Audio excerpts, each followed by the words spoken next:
कारण एक दूसरे को लड़ाने का काम कर रही हैं। और मैं उनको भी चेतावनी देना चाहता हूं, जो लोग सरकारी कर्मचारी हैं, अधिकारी हैं, जो कर्मचारी अधिकारी होते हुए उनके बच्चे बाहर पढ़ते हैं, किसी का उदयपुर पढ़ रहा है, किसी का जयपुर पढ़ रहा है, किसी का सीकर पढ़ रहा है, लेकिन वो हमारे गरीब भाई बहनों के बच्चों को पढ़ने नहीं देते हैं, उनको गलत दिशा में ले जाने का काम कर रहे हैं। मैं आपसे इतना ही कहना चाहता हूं, वो आपके हितैषी नहीं है, वो आपके आने वाली पीढ़ी के जितना विरोध में है, जितना वो दोषी है और जितना वो कर रहे हैं, वो आपकी पीढ़ी को आगे किस तरह से नहीं बढ़े से रोकने का काम कर रहे हैं। मैं आपसे इतना ही निवेदन करना चाहता हूं, ऐसे लोगों का भरोसा बिल्कुल नहीं करना है। वो समाज के नाम पर, जाति के नाम पर किस तरह की बात करते हैं। मैं आपसे इतना ही कहना चाहता हूं, क्या किया उन्होंने, उनकी हालत आपने देख ली। वो जैसे ही जाते हैं, आपका वोट लेकर के जाते हैं और किस तरह के काम करते हैं, ये आप सभी को मालूम पड़ गया किस तरह के वो काम करते हैं। मेरे भाई और बहनों, मैं इतना ही कहना चाहता हूं, इस बागड़ क्षेत्र के विकास के लिए हमारी सरकार किसी तरह से कोई कोर कसर नहीं छोड़ेगी। लगातार हम काम कर रहे हैं, लेकिन ऐसे लोगों से आपको बचना होगा, उनको बताना भी होगा। और हम भी चिंता मत करिए, ऐसे लोगों को हम भी छोड़ने वाले नहीं हैं, जो हमारे युवाओं के साथ कुठाराघात करने का काम कर रहे हैं, उनको दिशा बदलने का काम कर रहे हैं। अरे अगर ऐसा करना है, आपके बच्चे वहां पढ़े, आपके बच्चे तो अच्छे जो शिक्षा के केंद्र में उनको पढ़ाई करने का काम कर रहे हैं, हमारे गरीब बच्चों को बरगलाने का काम कर रहे हैं। यह बंद कर दीजिए, ये जहां अब चलने वाला नहीं है। मेरे भाई और बहनों, मैं आपसे इतना ही निवेदन करना चाहता हूं, आपने देखा होगा मेरी राजीव का की बहन है, इस बागड़ क्षेत्र में डूंगरपुर, बांसवाड़ा, सलूमर में कितनी मेहनत कर रही हैं। मैं उनको धन्यवाद देना चाहता हूं। लगातार मेरी उन बहनों से बात होती है, उनका जीवन स्तर सुधर रहा है, वो उनके महीने में आमदनी उनकी बढ़ रही है। और इसी को देखते हुए मैंने डूंगरपुर, बांसवाड़ा की जब होली का समय आया, उनकी गुलाल खरीद करके पूरे देश में भेजने का काम हमारी सरकार ने किया है। अभी अब रक्षाबंधन है, देश के यशस्वी प्रधानमंत्री नरेंद्र मोदी जी ने कहा है वोकल फॉर लोकल, और उसी को हम काम में ले रहे हैं। हमारे डूंगरपुर और बांसवाड़ा की राखी पूरे देश के अंदर जा रही है, पूरे देश के अंदर जा रही है। जो हमारी बहनें बना रही हैं, वो राखी जा रही है। मेरे भाई और बहनों, मैं इतना कहूंगा आपसे कि लगातार हमारी सरकार इस क्षेत्र के लिए काम कर रही है। आने वाले समय में न कई उद्योग धंधे भी आने वाले हैं, जिससे कि हमारे युवाओं को रोजगार मिले, हमारे युवाओं का जीवन स्तर आगे उठे, हमारे उस मजदूर भाइयों का, किसान भाइयों को उसका लाभ मिले। और मैं इसलिए मैं कहता हूं कि यहां धार्मिक सर्किट से भी जोड़ा जाएगा और पर्यटन से भी जोड़ने का काम इस क्षेत्र को लगातार हमारी सरकार कर रही है। आपने देखा है हाईवे भी बन रहा है, रेलवे लाइन भी आ रही है। इससे पहले कभी सोचा था क्या? किसी ने ध्यान दिया था क्या? मैं आपसे इतना ही कहना चाहता हूं मेरे भाई और बहनों, ऐसे लोगों की बातों में आपको नहीं आना है। देश के विकास में, रफ्तार में आगे बढ़ना है, हमारे इस बागड़ क्षेत्र को आगे बढ़ना है। यह इतना क्षेत्र है। और उन लोगों से मैं कहना चाहता हूं, अरे हमारे उन बुजुर्गों का, हमारे उन भाई बहनों का इस बागड़ के लिए कितना परिश्रम रहा है, उन्होंने अपने आप को समर्पित कर दिया। मैं उन सभी ऐसे हमारे पूर्वजों को मैं उनके चरणों में प्रणाम करता हूं कि उन्होंने इस बागड़ क्षेत्र के लिए कितना काम किया है।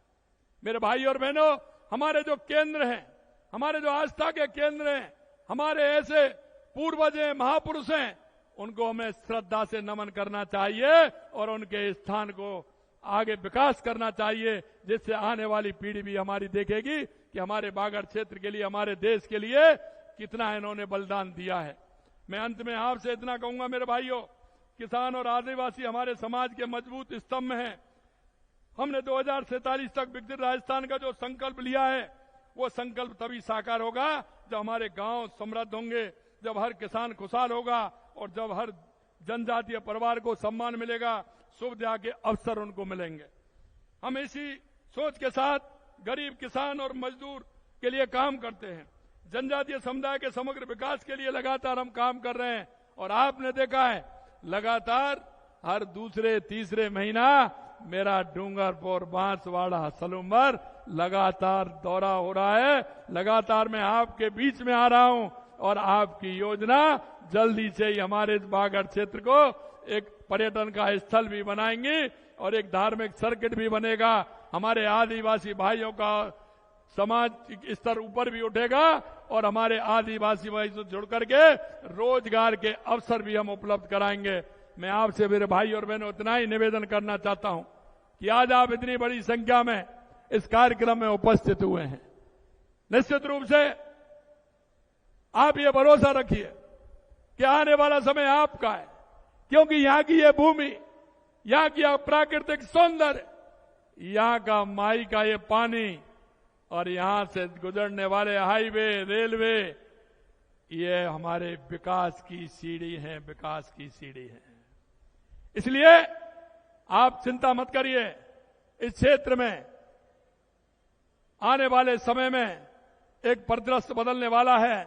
मैं सिर्फ आपसे इतना निवेदन करना चाहता हूं, आपसे मैं इतना निवेदन करना चाहता हूं, जो लोग बरगलाने का काम करते हैं उनको सबक सिखाने का काम आपको करना है। उनसे कहना है कि आप हमारे बच्चों को इस तरह से मत बरगलाइए। और मैं एक बात और कहना चाहता हूं, क्योंकि हमारी केंद्र सरकार की और राज्य सरकार की जो हमारी योजना है, गरीब कल्याण की योजना है, उन योजनाओं को नीचे धरातल पर लेकर के जाना है। आपके पड़ोस में, आपके गांव में, आपके मोहल्ले में ऐसा कौन सा हमारा परिवार है जिसको हमारी सरकार की योजनाओं की आवश्यकता है?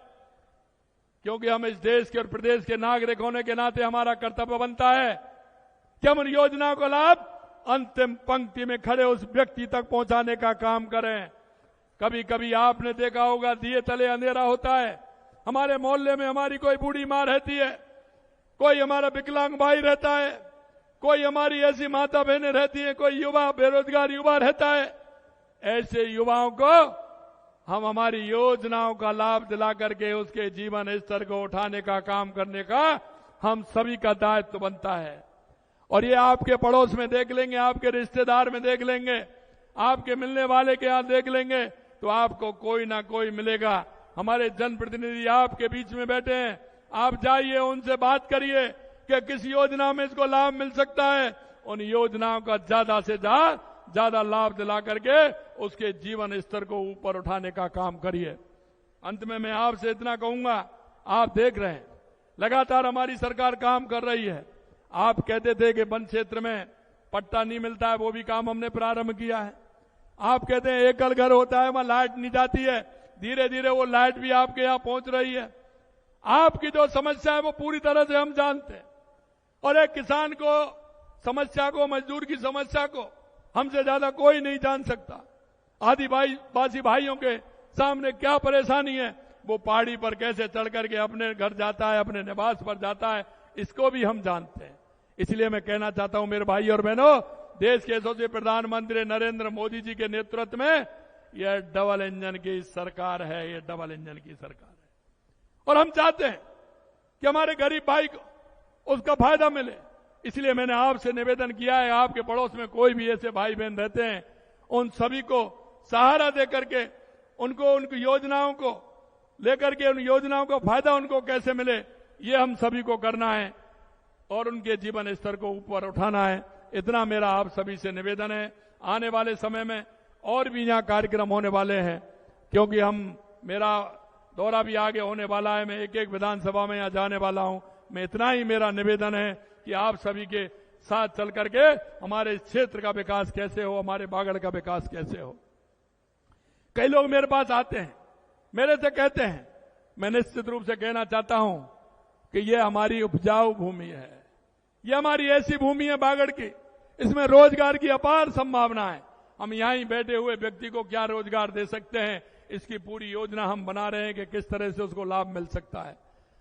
इतना ही मैं आपसे कहना चाहता हूं। आज आप सब इतनी बड़ी संख्या में सभी एकत्रित हुए हैं, यहां आए हैं, दिल की गहराइयों से आप सभी को बहुत बहुत धन्यवाद, बहुत बहुत धन्यवाद।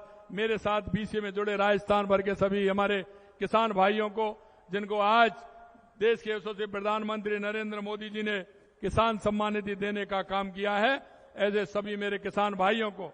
और चिंता मत करिए, जो मन से काम करता है तो बंसीवाला भी उसके साथ है। लगातार आप देख रहे हैं कि बारिश हो रही है, हमारे बांध भर रहे हैं और हमारा जल स्तर ऊपर आ रहा है।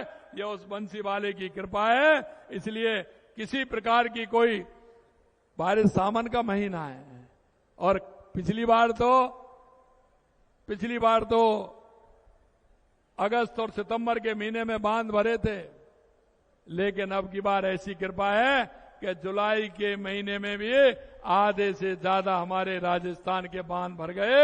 ये सब आप किसान भाइयों का जो एक मन है, जिस तरह से भगवान के प्रति और हमारे किसान के उत्थान के प्रति देश के यशस्वी प्रधानमंत्री नरेंद्र मोदी जी चाहते हैं, ईश्वर भी वो ही चाहता है। आप सभी को बहुत बहुत धन्यवाद।